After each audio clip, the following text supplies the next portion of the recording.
Last night, the State of Israel launched a preemptive operation against Iran's nuclear and ballistic missile infrastructure. Dozens of sites across Iran were struck with precision, and many senior terrorists in the IRGC were eliminated. A surprise attack with a nuclear strike, which Iran was preparing for, would have been terminal. Israel could not and would not wait for that moment to arrive. The decision to act last night was not made lightly. We expect more projectiles, and we are preparing the population for very intense days ahead of us. We will continue to act until we will know that we eliminated the threat. However, for us, strikes against civilian infrastructure.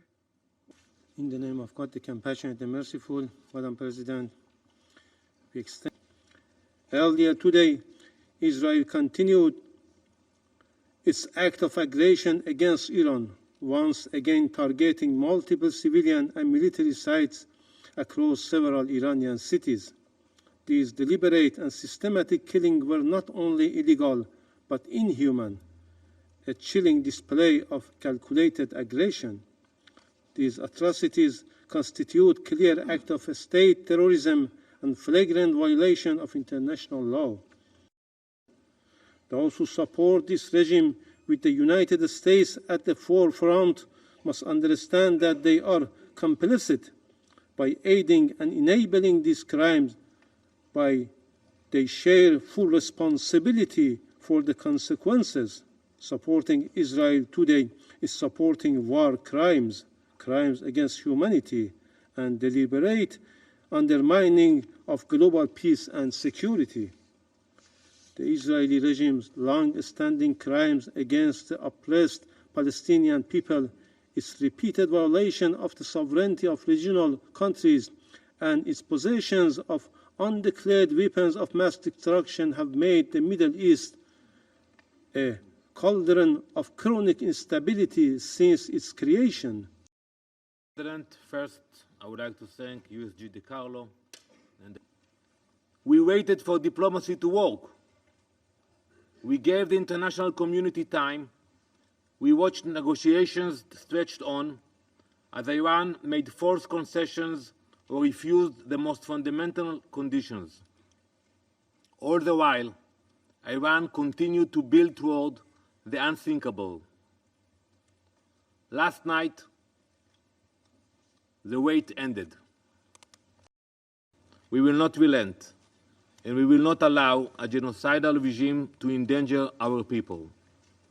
Third, we struck the core of the nuclear program, the underground enrichment facilities at Natanz.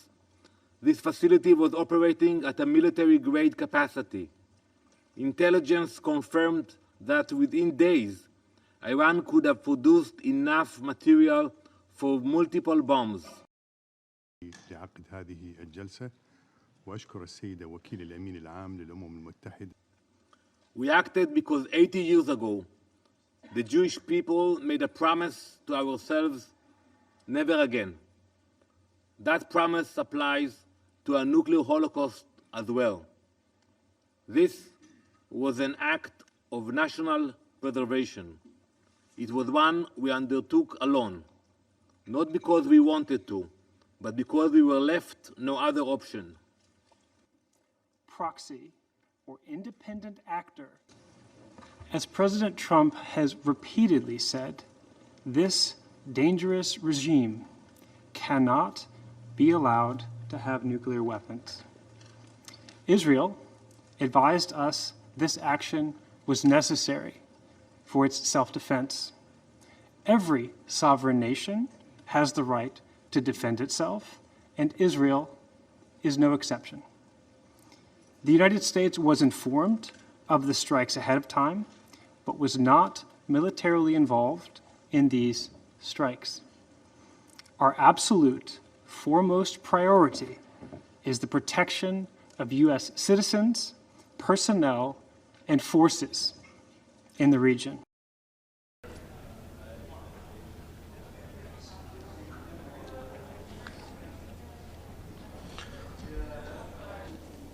Israel has openly claimed responsibility, and it is done so with the active support of a permanent member of the Council, the United States.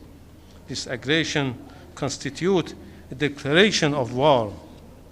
Let me be clear, Iran will exercise its inherent right to self-defense under Article 51 of the Charter.